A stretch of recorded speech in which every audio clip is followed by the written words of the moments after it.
जिद्द, मेहनत आणि दिलेला शब्द खरा. अवघ्या 20 वर्षीय गणेश तेलवे यांचं भारतीय सैन्यातून प्रशिक्षण पूर्ण करून तारदाळमध्ये जल्लोषात स्वागत. अवघ्या 20 वर्षाच्या वयात अपार जिद्द, कष्ट, चिकाटी आणि देशसेवेची जिद्द बाळगून गणेश तानाजी तेलवे राहणार तारदाळ यांनी भारतीय सैन्य दलात भरती होण्याचं स्वप्न साकार केले. मी सैन्यात जाणारच असं दिलेला शब्द त्यांनी आपल्या आईवडिलांना खरा करून दाखवला आणि आपल्या मेहनतीच्या जोरावर भारतीय सैन्य दलात स्थान मिळवलं.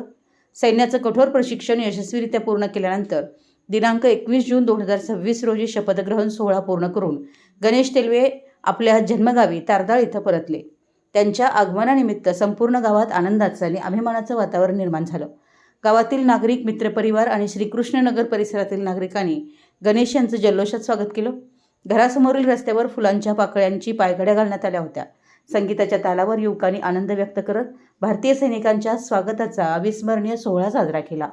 आपला मुलगा देशसेवेसाठी सैन्यदलात दाखल झाल्याचा अभिमान आई वडील, आजी आजोबा, आत्या, मामा आणि संपूर्ण कुटुंबियांच्या चेहऱ्यावर स्पष्ट दिसून येत होता.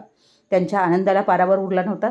गणेश तानाजी तेलवे यांचं हे यश केवळ त्यांच्या कुटुंबासाठी नव्हे तर तारदाळ गाव आणि संपूर्ण परिसरासाठी अभिमानाची वाव ठरत असून त्यांच्या जिद्दीचा प्रवास अनेक तरुणांसाठी प्रेरणादायी ठरतोय. आपल्या परिसरातील महत्त्वाच्या बातम्या पाहण्यासाठी आमच्या नवसंकेत न्यूज चॅनलला यूट्यूबवर सबस्क्राईब करा आणि बेल आयकॉन प्रेस करा.